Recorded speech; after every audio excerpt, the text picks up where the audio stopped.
Eh bien bonjour à toutes et à tous, un nouveau tuto sur Q-Electrotech, on va voir l'interface aujourd'hui. Alors quand on lance Q-Electrotech pour la première fois, en double-cliquant sur son icône, on s'aperçoit que l'interface est en anglais.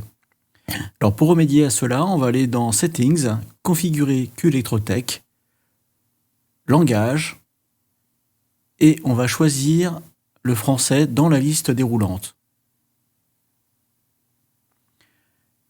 On n'oublie pas de valider par le bouton OK. Et il faudra bientôt redémarrer Q-Electrotech.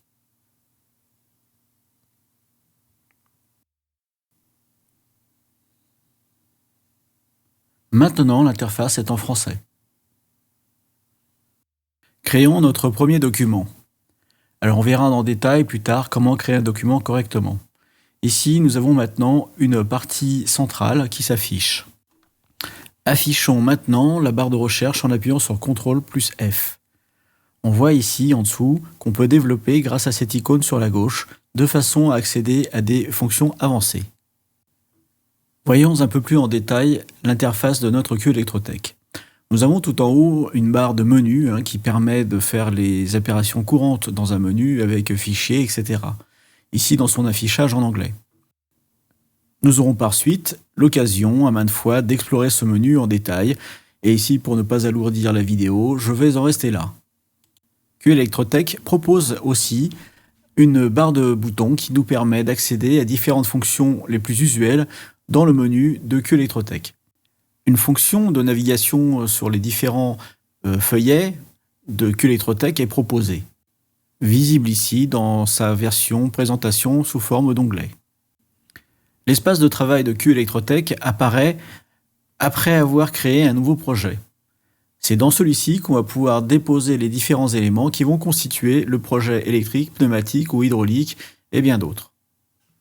Une fonction de recherche avancée est implémentée sous l'espace de travail. On affiche celui-ci uniquement par la commande CTRL F.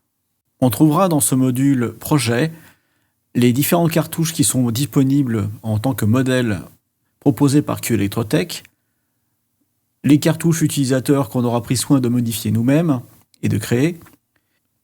Et tout en haut, on va avoir l'arborescence de notre projet personnel qui va nous permettre de voir et les cartouches ainsi que les différents folios qui le composent. On trouvera ici sur ce module les fonctions de numérotation des différents éléments, conducteurs et des folios. Alors ce module n'est pas présent directement, il va falloir l'appeler dans les menus pour l'afficher.